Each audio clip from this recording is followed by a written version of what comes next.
మేషరాశి వారికి 14, 15 తేదీల్లో ఊహించని సంపద ఒక వ్యక్తి వల్ల రాబోతుంది. అలానే కాకుండా సంపద పెరిగే అవకాశం కూడా ఇక్కడ అధికంగా కనిపిస్తుంది. రావలసిన డబ్బు కావచ్చు, పెండింగ్‌లో పడిపోయిన డబ్బు కావచ్చు, లేదంటే గనక ఆస్తులకు సంబంధించిన కొన్ని వివరాలు కావచ్చు. ఇలా గనక సంపద రూపంలో మీ దగ్గరికి చేరుతుందని ఒక రకంగా చెప్పొచ్చు. కాబట్టి గనకనండి ఈ 2 రోజులు కూడా మీకు ఎలా ఉండబోతుంది, ఏం జరగబోతుంది, అసలు మీరు ఎలాంటి పరిహారాన్ని చేయాలి అనేది తెలుసుకునే ముందు ఒక చిన్న రిక్వెస్ట్ అండి. వీడియోని పూర్తిగా చూడండి, నచ్చితే లైక్ చేయండి, కొత్తగా చూస్తున్నట్టయితే సబ్స్క్రైబ్ చేసుకోండి. ఈ మేషరాశి పరంగా మనం చూసుకున్నట్టయితే ఈ 2 రోజులు కూడా మీకు బాగా కలిసి వస్తుంది. ఈ 2 రోజులు కూడా గనక కొన్ని కష్టాలు తీరుతాయని ఒక రకంగా చెప్పొచ్చు. మీకు శుభ ఫలితాలే ఉన్నాయి. దానికి తోడు ఇంకొకటి గనకనండి కొన్ని నిందలు పడే అవకాశం అయితే ఉంటుంది. అదొక్కటి మీరు జాగ్రత్త వహిస్తే సరిపోతుంది. మిగతా అదంతా కూడా పర్ఫెక్ట్ అని మనం చెప్పొచ్చు. మేషరాశి వారండి ఎప్పుడు చూసినా జీవితంలో ఏదో ఒక రకంగా సమస్యను ఎదుర్కొంటూ ఉంటారు. వీరి జీవితంలో గనకనండి కొద్ది రోజులు బాగుంటే కొద్ది రోజులు అస్సలు కూడా బాగుండదు. కొన్ని రోజులు వీరికి అనుకూలిస్తాయి, కొన్ని రోజులు వీరికి అనుకూలించవన్నమాట. అలా అనుకూలించక వీరేంటంటే గనక చాలా బాధపడిపోతూ ఉంటారు. నమ్మిన వ్యక్తులే వీరిని దారుణంగా మోసం చేస్తారు. వీరితో క్లోజ్గా ఉంటూ వీరిని గనక దెబ్బ తీయాలని చూస్తూ ఉంటారు. అలా మోసపోయిన వాళ్ళు ఎంతరో అని చెప్పొచ్చు ఈ మేషరాశిలో. ఈ మేషరాశి వారు ముఖ్యంగా గనక గుర్తుపెట్టుకోండి, అధికంగా నమ్మటం మీదే తప్పు. మన వాళ్లే కదా అని నెత్తిన పెట్టుకుంటారు. ఆ తర్వాత మిమ్మల్ని గనక నామ రూపాలు లేకుండా చేస్తారు. కాబట్టి ఈ మేషరాశి వారు ఎప్పుడు కూడా ఎవరిని కూడా నమ్మకూడదు.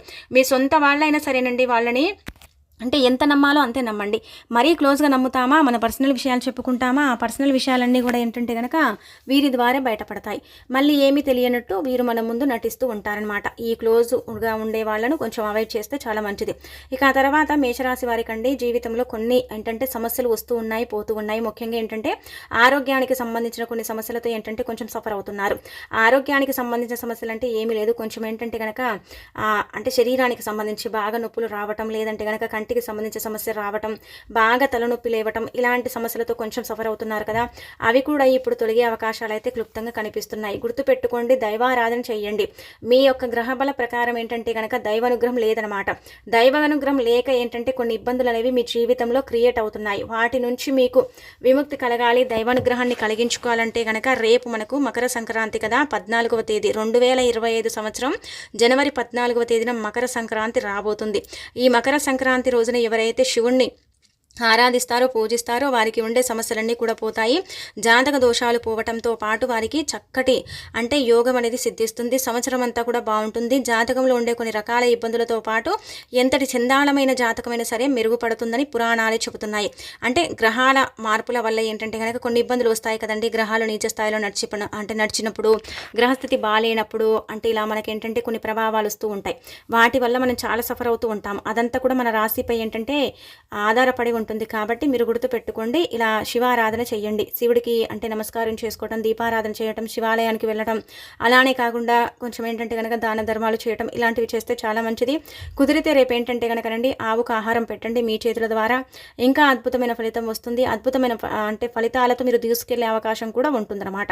ఇక మీరేంటంటే కనుక గుర్తుపెట్టుకోండి, మీరండి ముఖ్యంగా ఈ రోజున ఆవుకు ఆహారం పెట్టాలంటే కనుక తోటకూరని తినిపించండి, చాలా మంచిది. మేషరాశి వారు ఆవుకు తోటకూర తినిపిస్తే మాత్రం బ్రహ్మాండంగా యోగిస్తుంది సంవత్సరం అంతా కూడా. కాబట్టి ఈ విధంగా ఆచరించండి. ఇక ఆ తర్వాత మీరు మీ జాతకంలో ఉండే సమస్యలతో పాటు కొన్ని రకాల ఇబ్బందులు పోవాలి, దైవానుగ్రహం కలగాలంటే బెల్లం నువ్వులు ఖచ్చితంగా తినండి. బెల్లం నువ్వులు తినటం వల్ల మంచి జరుగుతుంది. చాలా అద్భుతమైన ఫలితం అయితే ఉంటుందన్నమాట. ఇక ఆ తర్వాత కనుక 14వ తేదీన చూసుకున్నట్టయితే 14వ తేదీన మేషరాశి వారు పనుల్లో కొంచెం బిజీగా అయిపోతారు. మీ పనులు కనుక అంత పెద్దగా ఏముండదండి. కొంతమంది రెస్టులో ఉంటారు, కొంతమంది పనుల్లో బిజీగా ఉంటారు. వ్యాపారం చేసే వాళ్ళకు మాత్రం అసలు ఇక్కడ కనుక రెస్టు లేదు, బిజీ ఎక్కువగా ఉంటారు.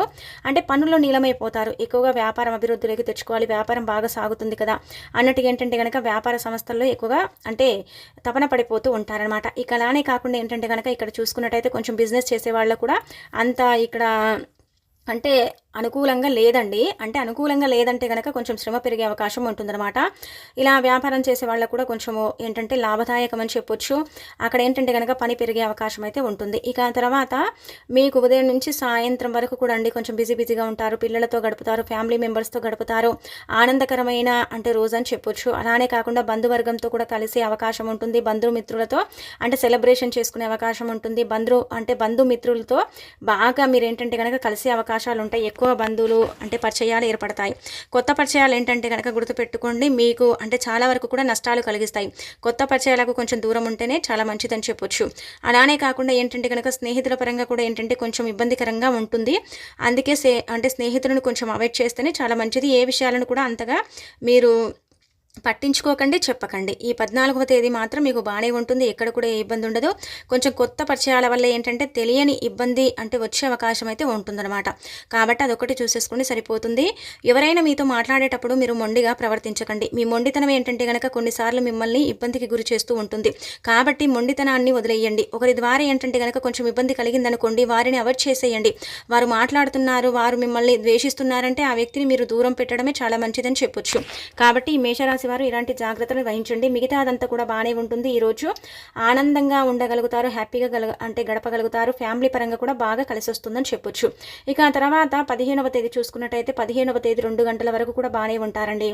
2 గంటల తర్వాత ఏంటంటే కనుక కొంచెం ప్రయాణాలు చేయాల్సిన అవసరం ఉంటుంది. కానీ ప్రయాణాలు వాయిదా వేసుకోండి. కనుమ పండుగ రోజున ఏంటంటే కనుక 15 అంటే కనుమ పండుగే కదా, అంటే ప్రయాణాలు చేయకూడదని చెబుతారు. కాబట్టి ప్రయాణాలు వాయిదా వేసుకోండి. ఇక ఆ తర్వాత ఈ రోజున కూడా బాగానే ఉంటుందండి. ఈ రోజు ఏంటంటే కనుక కొంచెం లేజీగా ఉంటారని ఒక రకంగా చెప్పొచ్చు. లేజీగా ఉండగలుగుతారు, కానీ పనులు చేస్తారు. కొంచెం పనులు ఏంటంటే కనుక చేసామా లేదా అన్నట్టుగా ఉంటారు. ఫ్యామిలీతో బాగా టైంని స్పెండ్ చేస్తారు.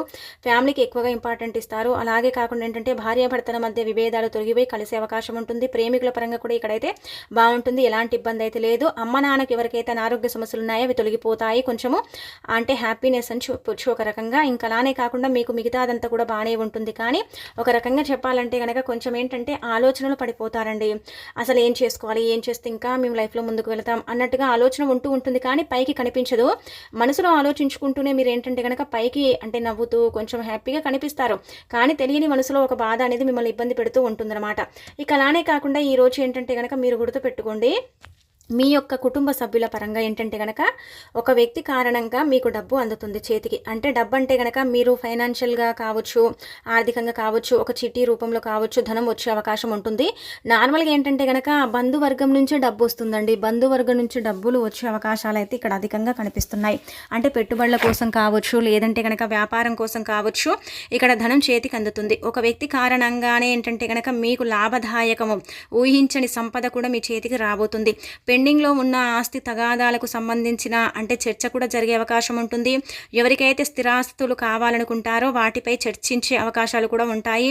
అలానే తాతలు ముత్తాతల ఆస్తులపైన కూడా ఏంటంటే కనుక కొంచెం చర్చ జరిగే అవకాశం అయితే ఉంటుంది. అంటే ఫ్యామిలీ కలిసినప్పుడు అలాంటి చర్చలు వస్తాయి. వాటి ద్వారా ఏంటంటే మీకు లాభదాయకం. అలానే కాకుండా ఏంటంటే కనుక ఒక వ్యక్తిని డబ్బు అడిగితే వారు ఇస్తామని మీకు మాటిస్తారు. ఆ వ్యక్తి వల్ల మీకు కొంచెం లాభదాయకం అని చెప్పొచ్చు. కానీ ఎటుపోయి కానీ వ్యక్తుల వల్ల మీకు మంచి జరుగుతుంది. మీ బంధువర్గం వల్ల ముఖ్యంగా ఈ రోజు మనం చూసుకున్నట్టయితే 15వ తేదీన బ్రహ్మాండంగా ఉండబోతుంది. ఎక్కడ కూడా ఏ ఇబ్బంది ఉండదు. అంటే ఇబ్బంది అంటే కనుక గుర్తుపెట్టుకోండి, చిన్న చిన్న ఉంటూ ఉంటాయి. అంటే నువ్వెంత అంటే నేనెంత అనే చిన్న చిన్న గొడవలు ఉంటాయి. కానీ వెంటనే సద్దు మనుగుతాయి. అందుకే మీరు ఏంటంటే కనుక మధ్య రకంగా వెళ్ళకండి, మధ్యవర్తిగా మీరు ప్రవర్తించకండి. అంటే మధ్యవర్తిగా మీరు వెళ్ళకపోవడమే బెటరు. అలానే కాకుండా ఏదైనా మాట్లాడేటప్పుడు మీరేంటంటే కనుక అంటే డిసిషన్ అంటాం కదండి, ఆ వ్యక్తికి సర్ది చెప్పటం, ఈ వ్యక్తికి సర్ది చెప్పటం, ఇలాంటివి చేస్తే ఏమవుతుంది తెలుసా, తెలియని నిందలు మీ మీద పడతాయి. అంటే అటు ఇటు పోయి మీ దగ్గరకు వచ్చే అవకాశాలు ఉంటాయి. వీటిని మీరు కొంచెం అవాయిడ్ చేసేసుకుంటే సరిపోతుంది. మిగతా అదంతా కూడా బాగా ఉంటుంది, బాగా అనుకూలిస్తుంది. అలానే కాకుండా ఇక్కడ గుర్తుపెట్టుకోండి, కొంచెం పిల్లల్ని జాగ్రత్తగా చూసుకోండి. పిల్లల పరంగా కొంచెం ఇబ్బంది అయితే కనిపిస్తుంది. ఇబ్బంది అంటే పిల్లలకి ఏంటంటే కనుక ఇలా ఈ సీజనల్గా ఉండే కొన్ని చిన్నపాటి అంటే దెబ్బలు తగలవచ్చు, లేదంటే కనుక కొంచెం ఆరోగ్యానికి ఇబ్బంది కలగవచ్చు. అంటే ఈ విధంగా ఉంటుంది. ఈ మేషరాశిలో ఉండే పిల్లల పరంగా మనం చూసుకున్నట్టయితే కొంచెం వారిని జాగ్రత్తగా అంటే పెట్టుకుంటే సరిపోతుంది. మిగతా అదంతా కూడా బాగానే ఉంటుందండి, ఇబ్బంది అయితే ఉండదు. ఒక వ్యక్తి కారణంగా మాత్రం డబ్బు చేతికి అందుతుంది. ఆ డబ్బు వల్ల మీరు కొంచెం ఆనందపడిపోతారు. ఇది 15 నుంచి మొదలుకొని 16వ తేదీ వరకు కూడా జరగవచ్చని మనం మీ రాశిని బట్టి చెప్పుకోదగ్గ విషయం అనమాట. అందుకే మీరు దైవారాధన చేసుకోండి. ఖచ్చితంగా దైవారాధన చేస్తే చాలా మంచిది, గుర్తుపెట్టుకోండి. భగవంతుడి పేరున ఏంటంటే కనుక అభిషేకం అర్చన చేయించుకోండి. ముఖ్యంగా శివుడికి అభిషేకం చేసేటప్పుడు బిల్వ అంటే పత్రాలతో అభిషేకం చేస్తే చాలా మంచిది. కుదరకపోతే ఏంటంటే కనుక చెంబడి నీటిని తీసుకుని మనం చెప్పుకున్నట్టు అందులో మీరు ఏం చేయండి అంటే కనుక పచ్చకర్పూరం పొడి కానీ లేదంటే కనుక అత్తర్ని కానీ రోజ్ పెటల్స్ని కానీ వేసేసి ఆ నీటితో అభిషేకం చేస్తే ఇంకా మంచిది, ఇంకా లాభదాయకంగా ఉండే అవకాశం అయితే ఉంటుందన్నమాట. ఇలాంటి చిన్న చిన్న నియమాలను ఆచరించుకోండి. ఈ 2 రోజులు కూడా బాగా కలిసి వచ్చేలాగా చేయండి. ముఖ్యంగా గుర్తుపెట్టుకోండి, డబ్బుకు సంబంధించిన సమస్య తీరుతుంది. ఒక వ్యక్తుల వల్ల మీకు మీకు లాభం కలుగుతుంది. ఇక్కడ ఒక వ్యక్తి అని మనం చెప్పలేము, ఒక ఇద్దరు వ్యక్తుల వల్ల లాభం అయితే కలుగుతుంది. అది అంటే స్త్రీలు కావచ్చు, పురుషులు కావచ్చు. ఇంకా ఆ తర్వాత ఆస్తులకు సంబంధించిన కొన్ని అంటే వివరాలు స్వీకరించే అవకాశం ఉంటుంది. ఆస్తులకు సంబంధించిన చర్చలు జరిగే అవకాశం ఉంటుంది. అలానే ఏంటంటే కనుక కొన్ని గొడవలు జరుగుతాయి, వాటికి దూరంగా ఉండండి. మధ్యవర్తిత్వం అస్సలు కూడా మీరు అంటే చెయ్యకండి. అలాంటివి మీరు అవాయిడ్ చేయటమే చాలా మంచిది. వాటి వల్ల ఇబ్బందికరంగా ఉంటుందని చెప్పొచ్చండి.